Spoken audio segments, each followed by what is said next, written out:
안녕하세요. 승리한산 가족 여러분. 오늘은 히브리서 11장 17절에서 19절 말씀입니다. 히브리서의 34번째 강좌로 또 아브라함이라는 제목의 말씀입니다. 승리한 삶은 말씀 중심, 예배 중심의 성경 전문 교사를 양성하기 위해서 만들어진 성경 공부 교재입니다. 승리한 삶은 2016년 11월 히브리서 9장에서 13장까지의 말씀을 함께 나누고 있습니다. 승리한 삶은 발행의 신 박효일 목사님의 구속사로 조망한 성경 연속 강의지 히브리서를 통해서 편집이 되어 있고요. 저희들 주일날 업로드되는 위크 스터디를 통해서는 히브리서 전체 말씀을 통해서 하나님이 우리에게 주시고자 하시는 본뜻이 무엇인지를 찾아가는 연습을 하고 있습니다. 그것을 하는 그 방식을 우리가 뭐라 그러냐면 구조 연구라 그래요. 그래서 연속 강의 설교라는 것은 처음부터 끝까지 한 절도 빠짐없이 우리가 말씀을 있는 그대로 받아들이고 그 말씀의 흐름을 따라가는 것이기 때문에 이러한 형식의 성경 공부를 우리가 체계적으로 정리하는 가장 좋은 방법 중에 하나가 바로 이 구조 연구예요. 그것을 통해서 우리가 이번 주에 나누는 내용은 무엇이었냐면 1장부터 10장까지 가르쳐준 예수 그리스도가 우리의 믿음 생활을 어떻게 인도하냐는 거예요. 이 믿음이 우리의 신앙생활과 어떤 관련이 있냐는 거예요. 이것은 예수님과 어떤 관련이 있느냐는 거예요. 그래서 우리의 믿음의 선조들도, 구약의 선조들도 동일하게 예수 그리스도를 통한 하나님의 구원의 은총 속에서 구속사를 살았는데 그것이 무엇을 얘기하는 거다? 바로 하나님의 나라를 얘기하는 거다. 하나님의 왕국을 얘기하는 거다. 우리는 이젠 누구로서 산다? 이 왕국의 백성. 시민, 자녀로 산다. 이 내용을 우리가 이번 주에 확인하고 있습니다. 그러면서 이번 주 우리가 함께 나누고자 있는 제목이 뭐냐면 믿음의 선조들을 통해 우리가 보는 믿음은 무엇입니까? 이것은 예수님과 어떤 관련이 있습니까? 자, 구속사를 살게 하신 하나님에 대해서 월요일과 화요일 말씀을 받고 하나님의 백성으로서의 삶의 모습에 대한 히브리서 기자의 평가를 봤어요. 이 안에서 구속사를 알게 하시고 구속사에 반응하게 하신 하나님이 결국은 우리에게 어떤 믿음을 줬냐면 바로 아브라함을 통해서 오늘 고백되는 그 믿음을 우리에게 주시는데 이것은 오직 예수 그리스도를 통해서만 우리가 얻을 수 있다는 것입니다.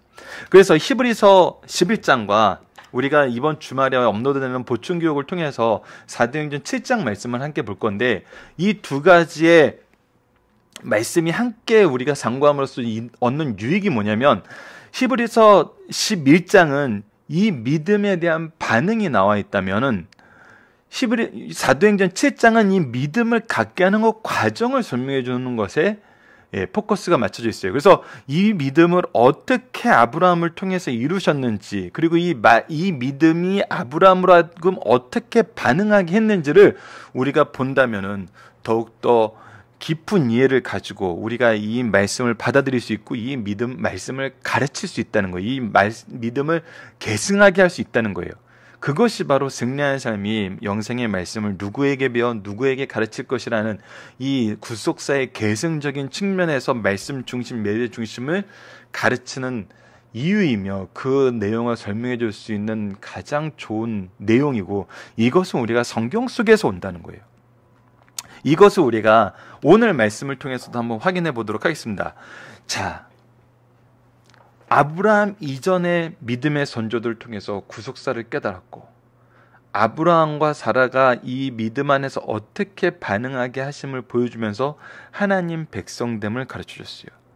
그럼 이 하나님 백성된 사람들이 이 세상에서 승리할 수 있는 그 핵심 가치, 가장 뛰어난 능력이면서 권세가 무엇인지를 오늘 아브라함을 통해서 보여줍니다. 자, 17절부터 보도록 하겠습니다.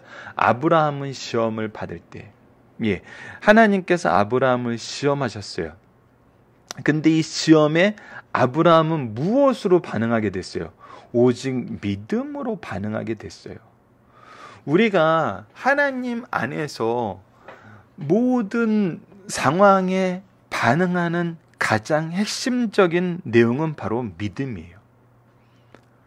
이 믿음은 필연적으로 소망을 품게 하고 이 소망은 우리로 하여금 사랑의 행동을 하게 해요. 왜? 하나님이 그 믿음을 지킬 능력을 주시기 때문에 사라에게 이것을 능히 감당하게 하셨던 힘을 주셨던 것처럼 그래서 이 시험에 아브라함은 믿음으로 반응합니다. 그렇다면 이 믿음이 무엇이냐는 거예요. 물론 이 믿음의 대상은 예수 그리스도예요. 지금 1장부터 10장까지 나왔던 바로 이 예수님이세요. 근데 이 믿음이 우리로 하여금 승리하게 하는 그 핵심적인 가치는 무엇이냐는 거예요. 핵심 키는 무엇이냐는 거예요. 믿음으로 이삭을 드렸어요. 드렸다는 것은 우리가 이미 창세기를 통해서 잘 알고 있다시피 이삭을 제물로 바치는 거였거든요. 자, 히브리서 기자가 이 사건을 무엇이라고 우리에게 증언하는지 우리는 오늘 이 시간 깊이 있게 봐야 됩니다. 바로 이것은 창세기 22장에 나타나 있는 부분이에요. 이 이삭이 누구냐고 얘기하냐면 그는 약속을 받은 자로되 무슨 약속을 받았냐는 거예요.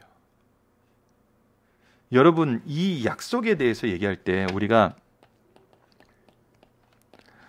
좀 주의 깊게 봐야 되는 부분이 있습니다. 이전에도 한번 얘기했지만 하나님께서 아브라함을 부르시는 약속의 내용이 바로 12장에 등장해요. 12장에 등장하는데 이 12장에서 하나님께서 아브라함에게 뭐라고 약속을 하시냐면 1절에서 2절을 보도록 하겠습니다. 여호와께서 아브라함에게 이르시되 너는 너의 고향과 친척과 아버지의 집을 떠나 내가 내게 보여줄 땅으로 가라. 앞으로 보여줄 땅으로 가라. 내가 너로 큰 민족을 이루고 내게 복을 주어 내 이름을 창대하게 하리니 너는 복이 될지니라. 너를 축복하는 3절까지 가겠습니다. 3절까지 너를 축복하는 자에게 내가 복을 내리고 너는 저주하는 자에게 내가 저주하리니 땅의 모든 족속이 너로 말미암아 복을 얻을 것이니라 하시니라. 자, 여기서 핵심이 되는 것은 2절이죠. 너로 큰 민족을 이루고.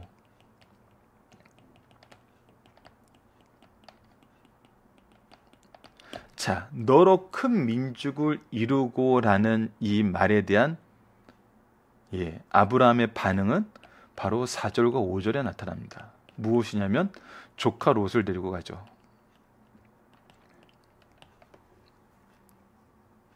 75세에 이 땅을 떠나요. 더 이상 아이를 낳기 힘든 상황에 하나님께서 부르셔서 떠나게 하시죠.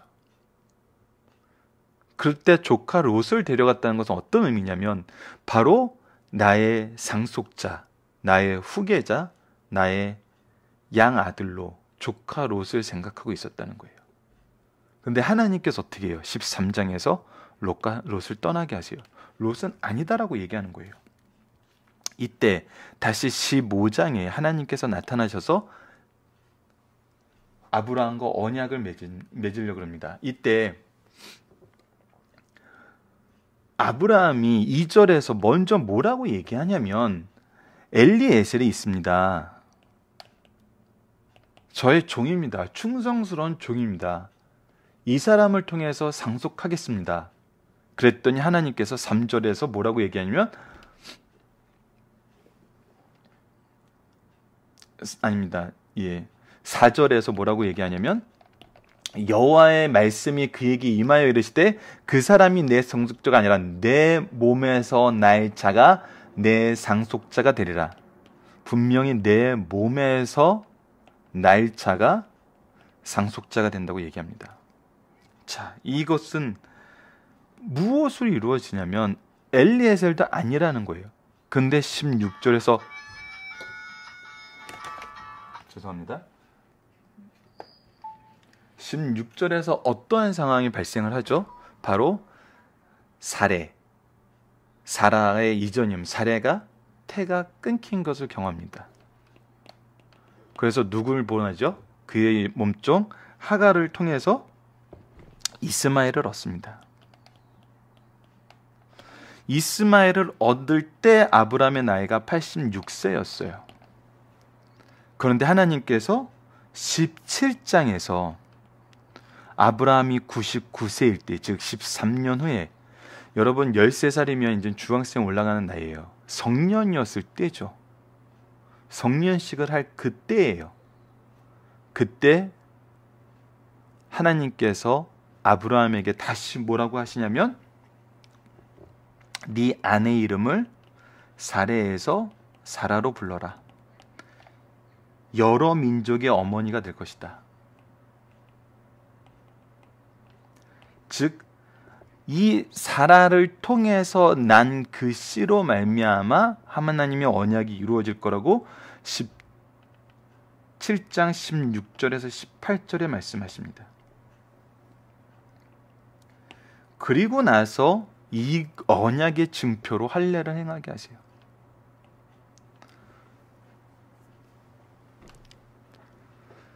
자, 이 말씀이 바로 18절 말씀입니다. 창세기 17장 16절에서 18절 외우기도 좋네요.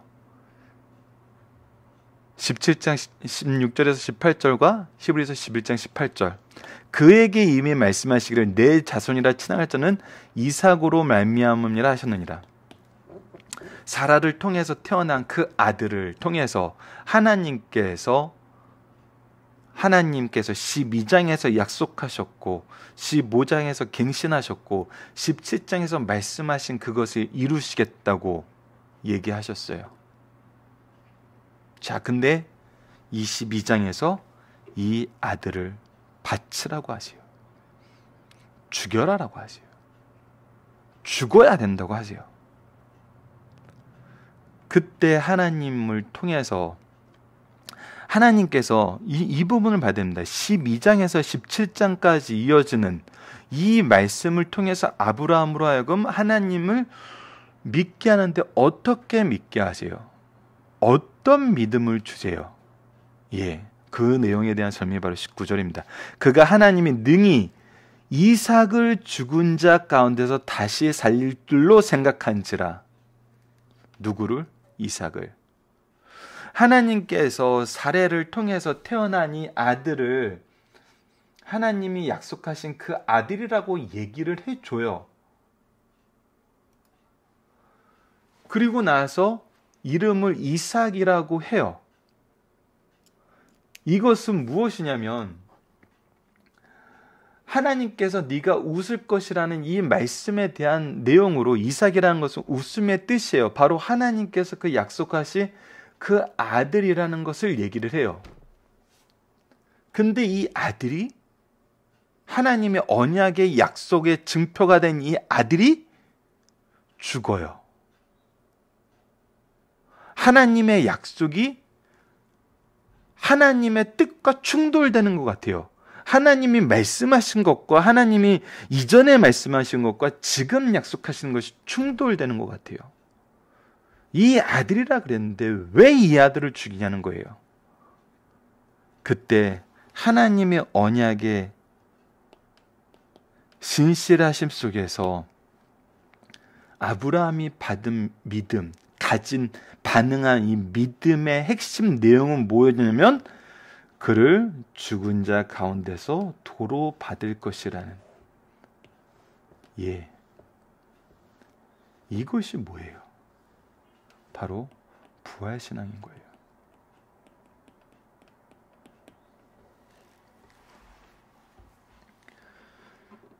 여러분도 얼마 전에 이제 구약학 수업을 듣는 이제 원어분들과 여러 목사님들과 얘기를 한 적이 있어요. 그때 예전에도 잠깐 얘기를 했지만, 예, 이스라엘 민족들이, 이스라엘 사람들이 기본적으로 가지고 있는 부활신앙은 메시아가 임하셔서 영원한 나라를 이루실 그때 마지막 때의 부활만 그들이 믿는다 그래요.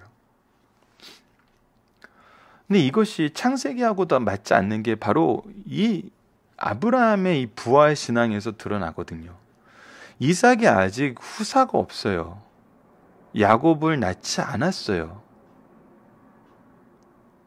그런데 지금 제물로 바치라는 이 시험에 아브라함은 어떤 믿음으로 반응하냐면 부활에 대한 믿음으로, 부활을 이루시는, 영원히 이 언약을 지키시는 하나님의 믿음에 대한 확장으로 반응을 하게 돼요. 그래서 이 하나님의 능력을 확장하고 온전히 하나님의 뜻을 보는 대로 그 믿음이 나아가요. 자, 우리가 이 세상에서 하나님이 창조주시다, 이 내용 안에서 사는 것은 굉장히 놀라운 능력을 우리로 하여금 얻게 합니다. 하지만 이것이 때로는 고난과 우리가 이해할 수 없는 우리의 영역을 뛰어넘는 어떠한 사건들 앞에서는 무너질 때가 있어요. 흔들릴 때가 있어요. 이것이 현대 포스트 모더니즘의 시작이었어요. 왜 철학자들이 하나님 지는 죽었다라고 얘기해요? 이해가 안 되는 거거든요. 이해가 안 돼. 하나님이 살아계시다면 어떻게 이렇게 잔인한 전쟁사가 세계대전, 2번에 걸친 세계대전을 통해서 얼마나 많은 사람들이 죽었어요. 이것이 이해가 안 된다는 거예요. 신이 살아계시다면 이것이 어떻게 가능하냐는 거예요. 근데 여러분들, 이 부분에 대해서 계속 우리가 간과하고 잘못 해석하는 게 뭐냐면, 여러분들, 이 무도한 전쟁의 책임을 왜 하나님께 돌리세요? 이거는 마치 아담과 하와가 선악과를 따먹고, 이 선악과가 하나님의 언약의 증표였고 우리 인간을 하나님께서 특별한 존재로 세우셨다는 선포였는데, 이제 그렇게 얘기하는 거예요. 왜 하필이면 선악과를 만들어서 우리로 하여금 죄짓게 만들었냐고. 우리의 죄의 원인을 하나님께 돌리는 거예요. 하나님의 축복과 언약의 증표가 그들의 죄의 이유가 됐다고 지금 주장하는 거예요. 하나님께서 우리를 구원하셨던 이 구원의 언약을 자신들의 죄를 합리화하는 것으로 꾸며요. 무조건 죄의 원인을 하나님께 돌리는 거예요. 모든 것이 하나님이 잘못했다는 거예요. 근데 여러분들, 죄는 죄로 드러납니다. 죄는 죄악으로 드러나요. 그런데 그 안에서 하나님의 언약의 신실하심이 어떤 믿음으로 말미암아 우리에게 실현이 되냐면 바로 부활 믿음이라는 거예요. 오늘 아브라함이 보여주는 이 내용은 우리 인생에 정말 어마어마한 능력을 주고 우리가 해석하지 못했던 모든 어떤 상황적인 내용에 믿음의 근거를 주는 정말 큰 두 축이에요. 창조주 하나님에 대한 믿음과 부활을 이루시는 하나님에 대한 믿음. 창조신앙과 부활신앙은 우리의 연약함을 하나님께서 아시고 우리로 하여금 갖게 하신 신앙의 핵심이라는 거예요. 이것을 우리에게 온전하게 믿을 수 있도록 보여주신 분이 누구냐면 바로 예수 그리스도라는 거예요. 예수 그리스도가 아니고서는 우리가 창조주 하나님이 어떤 분인지 알지 못했어요. 창조주 하나님이 우리를 어떻게 이끄시는지 알지 못했어요. 이 부활이 어떻게 우리에게 적용되는지 감히 상상도 못했어요. 그래서 예수 그리스도를 아직 받아들이지 않는 유대인들이 이 부활 신앙에 대해서 바로 깨닫지 못하는 거예요. 그래서 이것을 마치 그림으로 표현하면 이렇게 볼 수 있어요. 창조 신앙과 부활 신앙이 이어져서 한 개의 우리의 구속사에 안전한 성곽을 유지하고 있는 것 같아요. 근데 유대인들은 지금 이 부활 신앙이 없어요. 그러다 보니까 물이 흐르는 거예요. 이 신앙이 계속 표류하게 되는 거거든요. 그래서 우리가 정말 온전한 창조 신앙과 부활 신앙을 가지고 있었을 때 우리는 예수 그리스도를 통한 참된 승리를 맛보게 되는 거예요. 이 세상에 어떠한 것 것도, 어떠한 상황도, 어떠한 혼돈도 이 두 신앙 안에서 우리를 흔들 수가 없어요. 창조신앙과 부활신앙입니다, 여러분. 이것을 소유하는 승리하는 삶 가족 여러분들 되기를 원합니다. 자, 본문 묵상하게 돌아가도록 하겠습니다. 믿음은 아브라함으로 어떤 결정을 내리게 했나요? 예, 하나님 말씀에 순종하는 반응을 하게 했어요. 아브라함의 결정이, 그러니까 믿음의 반응을 하게 했어요. 믿음으로 반응하게 했어요. 예. 아브라함의 결정이 일반적으로 사람들 속에 있는 문제에 지장을 받지 않는 것은 무엇 때문입니까? 예, 하나님의 약속을 믿었기 때문이에요. 이것이 충돌되는 것 같아요. 우리 인간의 개념으로는, 우리의 개념으로 이건 충돌이에요. 근데 나의 개념으로 충돌되었을 때 우리가 의지해야 되는 건 뭐냐면 하나님의 약속이라는 거예요. 그것이 믿음이란 거예요. 하나님의 약속에 의지하는 것. 이 믿음을 얻게 하는 과정이 사도행전 7장에서 나타나고 조금 전에 우리가 나눴던 창세기의 말씀을 통해서 우리가 확인할 수 있던 부분이거든요. 아브라함이 소유한 믿음은 무엇에 대한 믿음이었나요? 예. 하나님이 능히 이삭을 죽은 자 가운데서 다시 살리실 줄을 생각하신지라. 빌컨대 그를 죽은 자 가운데서 도를 받은 것이니라. 부활에 대한 믿음이에요. 여러분, 하나님의 언약이 신실하다는 것은 하나님이 창조주이기 때문에 가능한 거예요. 언약의 신실하심은 오직 창조주만이 가지실 수 있는 내용이에요. 말씀이 신실하다는 것은 창조주 외에는 다 불가능한 겁니다. 그래서 다른 종교에서는 가치의 충돌, 의견의 충돌이 있어요. 하지만 하나님이 주신 이 안에서는 이 믿음의 다른 부분이 없어요. 왜냐하면 오직 우리의 믿음은 예수 그리스도를 향하고 있거든요.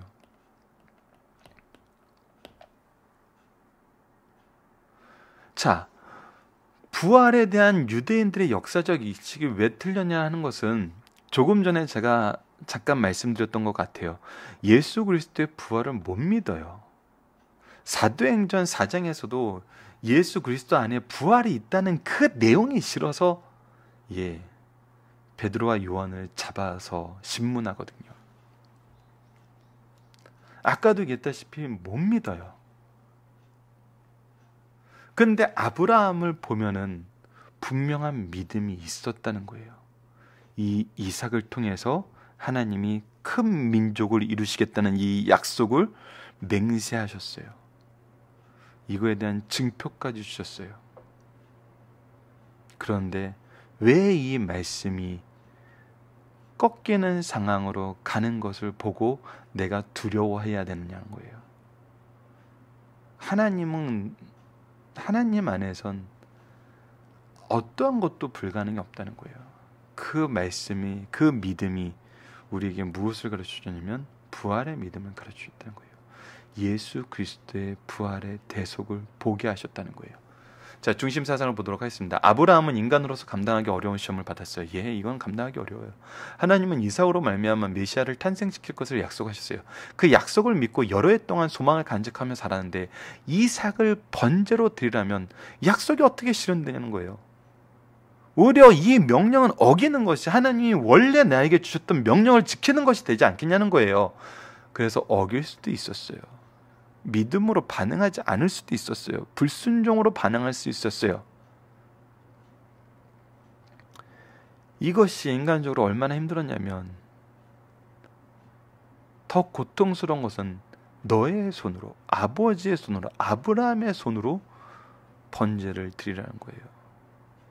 의술이 발달한 현대에도 의사들이 가족 수술에 참여하지 않는 것이 관례예요. 하물며 어찌 아비가 자식을 잡아 번제로 드릴 수 있겠어요. 이것은 너무나 가혹한 명령이요, 감당하기 어려운 시험이었어요. 그러나 아브라함은 이것을 믿음으로 반응했어요. 이 믿음이 무슨 믿음이었냐는 거예요. 하나님의 언약에 대한 믿음이었다는 거예요. 이 언약에 대한 믿음이 아브라함으로 무엇은 믿음을 갖게 했냐면 부활의 믿음을 갖게 했다는 거예요.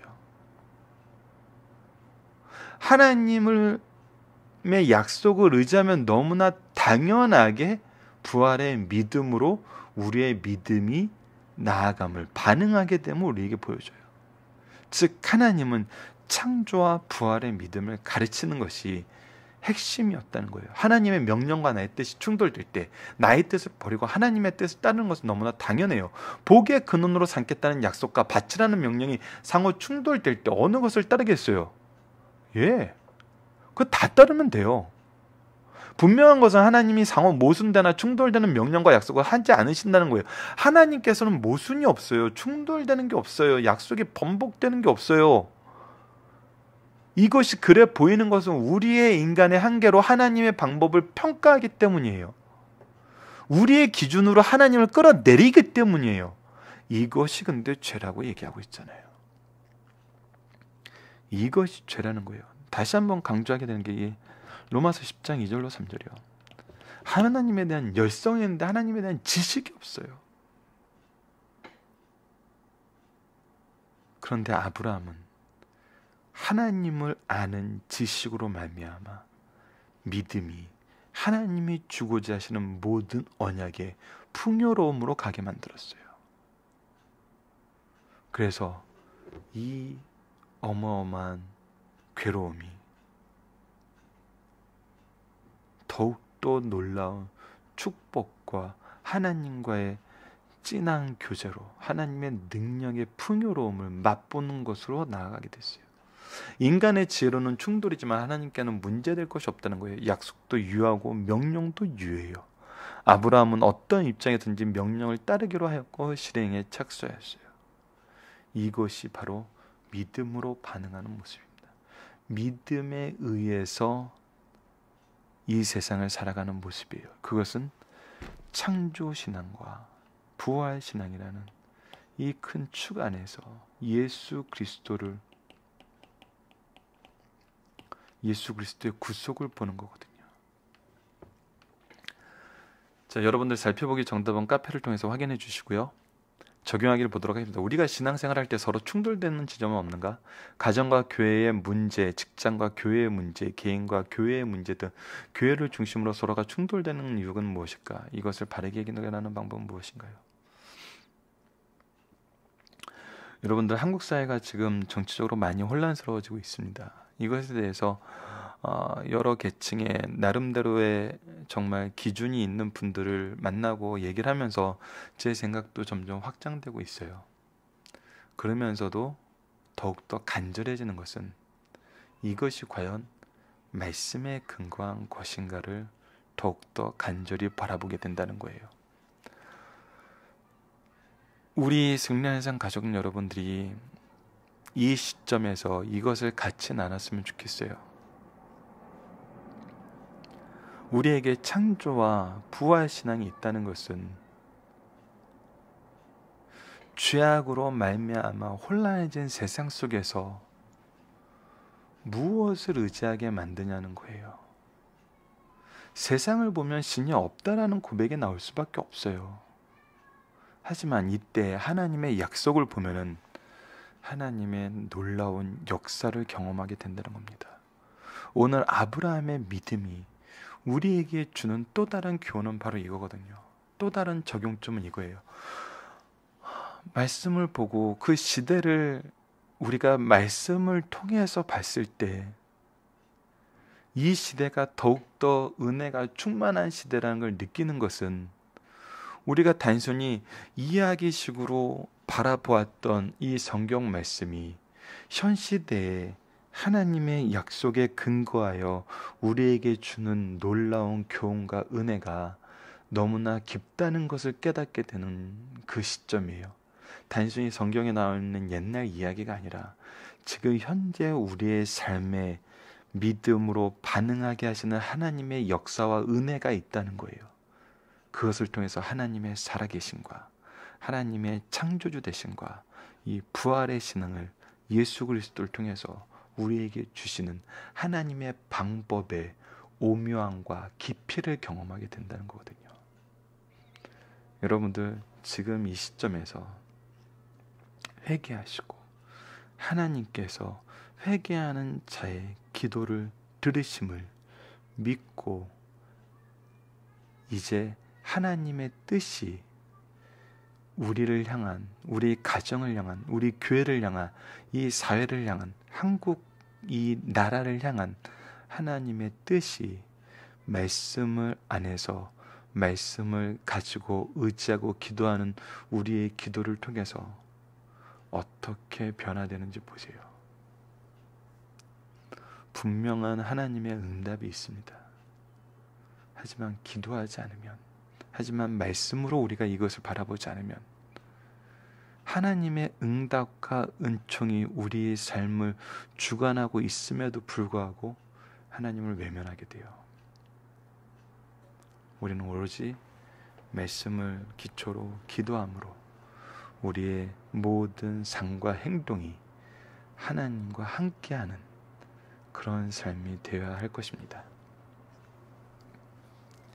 말씀을 기초로 기도하기를 통해서 마치겠습니다. 하나님, 우리로 하여금 하나님의 뜻을 모두 믿을 수 있는 참된 신앙을 소유하게 하여 주소서. 우리의 기준으로 하나님의 언약과 능력을 제한하고 선별하는 것이 아니라 오직 하나님의 뜻을 온전히 받아 우리의 기준에서 벗어난 일들에 대해서 하나님의 역사하심을 기대하며 소망하며 기다리게 하여 주소서.